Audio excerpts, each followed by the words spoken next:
अस्सलाम वालेकुम students, welcome to my YouTube channel. आज हम फर्स्ट ईयर क्लास का चैप्टर नंबर 9 स्टार्ट करने जा रहे हैं। चैप्टर का नेम है जी फंडामेंटल्स ऑफ ट्रिग्नोमेट्री। तो इसको हम डिटेल से डिस्कस करेंगे, सारी एक्सरसाइजेज एंड सॉल्यूशन, सारे कॉन्सेप्ट्स को डिस्कस करेंगे। सबसे पहले हम डेफिनेशन देखते हैं ट्रिग्नोमेट्री की, कि ट्रिग्नोमेट्री का मीनिंग क्या है, इसकी डेफिनेशन को, इसके कॉन्सेप्ट को समझने की कोशिश करते हैं। तो चलिए स्टार्ट करते हैं। तो सबसे पहले ट्रिग्नोमेट्री है, trigonometry is an important branch of mathematics. The word trigonometry has been derived from three Greek words. Tri means three, goni means angles, metron means measurements. तो देखिए स्टूडेंट्स, ट्रिग्नोमेट्री जो है इसका मीनिंग हम लिटरली ये भी ले सकते हैं कि ये मेजरमेंट्स हैं ट्राइंगल की। अब यहाँ पे क्वेश्चन ये आता है कि हमारे पास ट्राइंगल का जो नाम है वो किसकी बेस पे रखा जा रहा है जी? ट्राइंगल की बेस पे ट्रिग्नोमेट्री का नेम। देखिए ट्रिग्नोमेट्री जो है मैथमेटिक्स की बहुत इंपॉर्टेंट ब्रांच है। तो इतनी बड़ी ब्रांच का नाम जो हमने रखा है सिर्फ ट्राइंगल की मेजरमेंट्स पे, वजह क्या है, इसकी रीज़न क्या है? जबकि ट्रिग्नोमेट्री में हम बहुत सारी शेप्स को डिस्कस करते हैं। हम उसमें स्क्वायर पढ़ते हैं, ट्राइंगल पढ़ते हैं, ट्रेपीजियम को पढ़ते हैं, रोम्बस को पढ़ते हैं, हम पेंटागन, हेक्सागन, बहुत सारी शेप्स को डिस्कस करते हैं ट्रिग्नोमेट्री में।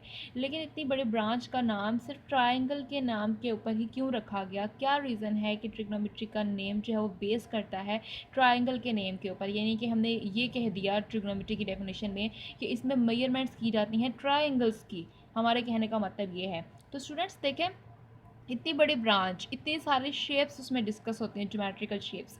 हमने सिर्फ ट्रिग्नोमेट्री का नाम, इसके पीछे बहुत सारे रीजंस हैं, हम उन रीजंस को डिस्कस करते हैं। ठीक है, तो सबसे पहले हम रीज़न नंबर 1 पे जाते हैं जी। रीज़न नंबर 1 क्या है? रीज़न नंबर 1 है, को जानने से पहले हमें ट्राइंगल की डेफिनेशन को जानना बहुत ज़रूरी है हमारे लिए, कि ट्राइंगल क्या होती है।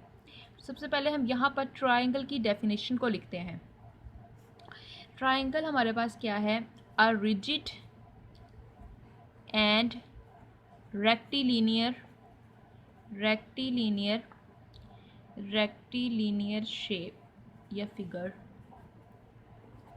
कह लेते हैं जी, कि हमारे पास ट्राइंगल जो है ये एक रिजिड और रेक्टिलिनियर फिगर है। अब रिजिड का मतलब क्या है और रेक्टिलिनियर का मतलब क्या है, इसको डिस्कस करते हैं कि ये रिजिड का मतलब क्या है और रेक्टिलिनियर का मतलब क्या है। तो सबसे पहले मैं आपको रेक्टिलिनियर का मतलब बता दूं कि रेक्टिलिनियर जो है इसका मतलब है स्ट्रेट लाइन। रेक्टी का मतलब स्ट्रेट, लीनियर का मतलब लाइन। ठीक है, तो ये हमारे पास रेक्टिलिनियर का मतलब ये है कि ऐसी शेप जो कि स्ट्रेट लाइन से मिलकर बनती हो। अब आपके जो जहन में बहुत सारे क्वेश्चन आ रहे होंगे कि सारी पॉलीगॉन्स जो हैं वो स्ट्रेट लाइन से मिलके बनती हैं। बहुत सारी ऐसी फिगर्स हैं जो स्ट्रेट लाइन से मिलके बनती हैं, स्क्वायर स्ट्रेट लाइन से मिलके बनता है, रोमन स्ट्रेट लाइन से मिलके बनती है। तो ट्राइंगल ऐसी कौन सी चीज़ है जी जो रेक्टिलिनियर हमने इसे फिगर कहा? देखिए रेक्टिलिनियर और भी बहुत सारी शेप्स हैं, लेकिन ट्राइंगल के पास एक और बहुत इंपॉर्टेंट प्रॉपर्टी है जो कि है रिजिड। ये रिजिड भी है। अब रिजिड का मतलब क्या है? रिजिड का मतलब ये होता है कि अगर कोई भी हमारे पास ऑब्जेक्ट है, जैसे हम ज्योमेट्रिकल ऑब्जेक्ट की बात करते हैं, कोई भी अगर फिगर है ज्योमेट्रिकल फिगर, तो उसके ऊपर हम जितनी भी फोर्सेस लगाएं, जितनी मर्जी हम लोग फोर्सेस लगाएं, लेकिन वो अपनी जो है ज्योमेट्रिकल शेप को चेंज ना करे, यानी कि वो अपनी जो उसकी शेप है उसी को बरकरार रखे, उसे ये नहीं कि उसे किसी और शेप में चेंज हो जाए। जैसे कि फॉर एग्जांपल अगर हमारे पास आइसोसेलेस ट्राइंगल है, हम उसके ऊपर जितनी मर्जी फोर्सेस लगाएं, कभी भी वो राइट ट्राइंगल में कन्वर्ट नहीं हो सकता। जैसे कि फॉर एग्जांपल ये हमारे पास एक ट्राइंगल है, हम इसे आइसोसेलेस ट्राइंगल ले रहे हैं जी। ठीक है, और ये एक राइट ट्राइंगल है। ठीक है, हम इसके ऊपर जितनी मर्जी फोर्सेस लगा लें, कभी भी ये इसमें चेंज नहीं होगी, क्योंकि इसको इसमें चेंज होने के लिए लाजमी है कि इसकी जो साइड्स की लेंथ है उनको हमें चेंज करना पड़ेगा, तभी ये शेप इसमें कन्वर्ट हो पाएगी। जबकि इस शेप्स की लेंथ जो है वो चेंज के बगैर इसमें नहीं जा सकते, हम जितनी मर्जी फोर्सेस लगाएं। इससे पता चलता है कि ट्राइंगल एक रिजिड फिगर है। ठीक है, अगर हम स्क्वायर की बात करते हैं तो स्क्वायर रेक्टिलिनियर तो है, लेकिन ये रिजिड नहीं है। रिजिड क्यों नहीं है? देखिए अगर मैं इसके ऊपर फोर्स लगाऊं तो ये इस शेप में कन्वर्ट हो सकता है, और ये कौन सी शेप बन जाएगी जी? रोम्बस बन जाएगी, और इसमें इसकी लेंथ भी चेंज नहीं होगी, क्योंकि रोम्बस में भी हमारे पास लेंथ सेम ही रहती है। तो ये हमारे पास इसमें चेंज हो जाएगा।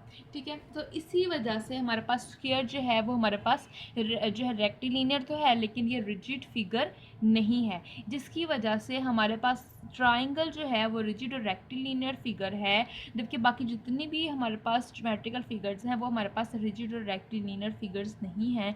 जितनी भी हमारे पास पॉलीगॉन्स हैं बने, इस वजह से हमारे पास एक तो ये रीज़न है ट्रिग्नोमेट्री का नेम ट्राइंगल के ऊपर रखने का। दूसरे रीज़न पे चलते हैं। दूसरी रीज़न क्या है? दूसरी रीज़न जो है वो हमारे पास ये है कि हमारे पास बहुत सारी पॉलीगॉन्स हैं, हमारे पास इन्फिनाइट पॉलीगॉन्स है। ठीक है, पॉलीगॉन्स का मतलब क्या होता है जी? पॉली का मतलब होता है बहुत सारी और गोन का मतलब होता है एंगल्स, कि बहुत सारे एंगल्स वाली शेप्स जो होती हैं ज्योमेट्रिकल फिगर्स। ठीक है, तो बहुत सारी हमारे पास पॉलीगॉन्स हैं, जैसे कि हमारे पास ट्राइंगल है, स्क्वायर है, हमारे पास रेक्टेंगल है, हेक्सागोन है, पेंटागोन है, रोम्बस है, ट्रेपीजियम है, बहुत सारी हमारे पास पॉलीगॉन्स हैं। अब इन पॉलीगॉन्स को डिस्कस करना सेपरेटली हमारे लिए पॉसिबल नहीं है। ठीक है, हमारे लिए मुमकिन नहीं कि हम हर शेप को अलग अलग डिस्कस कर सकें। तो फिर मैथमेटिशियंस ने क्या किया, उन्होंने देखा कि हम ट्राइंगल को हर पॉलीगॉन के अंदर ड्रा कर सकते हैं। अगर हमें किसी भी पॉलीगॉन का एरिया फाइंड आउट करना हो तो बजाय इसके कि हम उसके लिए फार्मूला ढूंढें, हम उसके अंदर ट्राइंगल्स को ड्रा करके उसको ट्राइंगल्स में स्प्लिट करके, यानी उस पॉलीगॉन को ट्राइंगल्स की फॉर्म में स्प्लिट करके हम ट्राइंगल्स के एरियाज़ का फार्मूला हमारे पास है, उनकी मदद से हम लोग उस पॉलीगॉन का एरिया फाइंड कर सकते हैं। जैसे कि हम यहाँ पर ड्रा करते हैं जी, जैसे ये हमारे पास एक रेक्टेंगल है, रेक्टेंगल का तो हमारे पास है सीधा सीधा सा फार्मूला। ये जैसे हमारे पास ये हमने एक ड्रा कर ली जी शेप, और ये साइड्स 1 2 3 4 5 6 हैं, तो ये हेक्सागोन है। तो अब देखिए हेक्सागोन हो गई, पेंटागोन है, हेक्टागोन है, इतनी सारी हमारे पास पॉलीगॉन्स हैं।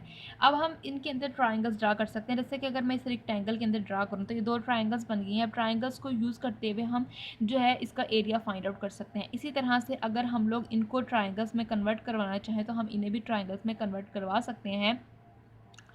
अगर हम यहाँ पर लाइंस ड्रा करवाएं तो हमारे पास यहाँ पर भी ट्राइंगल्स बन जाएंगी। देखें, एक ये ट्राइंगल बन गई हमारे पास, एक ये ट्राइंगल बन गई हमारे पास। कितने सारे हम इसके अंदर ट्राइंगल्स ड्रा करवा के हम इन्हें स्प्लिट करके ट्राइंगल्स की फॉर्म में हम इनके एरियाज़ को फाइंड कर सकते हैं। ठीक हो गया।